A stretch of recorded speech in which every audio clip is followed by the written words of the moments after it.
Ya el cielo anuncia con su manto de seda que el tiempo del hombre en la puerta se queda. Cesó el martillo y la pluma se calla. La fe es el muro y la ley la muralla. Lavamos las manos, alzamos la copa. La paz de los cielos, la casa ropa. No es por misterio ni sombra de rito, es el decreto del Dios infinito. Bendito el que aparta la luz de la sombra, el rey que su pueblo con gozo nombra. Recordamos la obra de mano divina, que en 6 jornadas el mundo encamina, y en la séptima hora puso el reposo, para que el juicio sea más luminoso. Mesa servida con blanco mantel, pasa a las tiendas de todo Israel. Shabbat Shalom, reposo sagrado, día que el Padre para sí ha apartado, sin más afán que observar su verdad. En la obediencia hallamos libertad.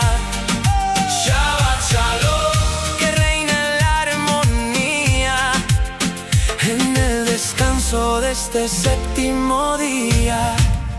No hay carga en los hombros ni pena en la mente, el alma se eleva solemne y consciente. Honramos el día con cantos de gloria, grabando en los hijos nuestra memoria. Como el sabio enseña en su clara escritura, la Torah es la fuente, la luz más pura. Dejamos lo vano, buscamos lo eterno, bajo el amparo del Padre tierno. Un día de estudio, de pan y de vino, donde se aclara nuestro destino. Que no haya tristeza ni llanto en la estancia, que el aire se llene de santa fragancia. Guardar el Shabbat es la señal viva de que la fe nunca queda a la deriva.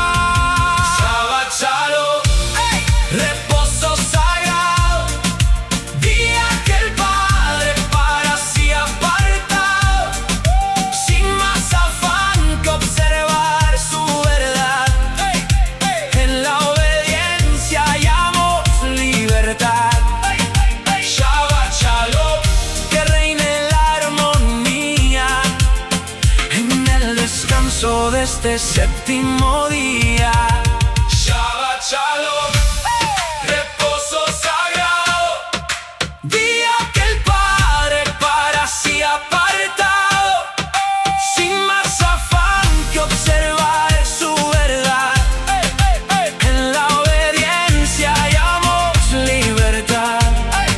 Shabbat Shalom, que reine la armonía en el descanso de este séptimo día. Bendito el Eterno que da su descanso, como un refugio de paz y remanso. Que la paz de este día nos guarde el camino, hasta que el alba nos trace el destino. Shabbat Shalom, Shabbat Shalom.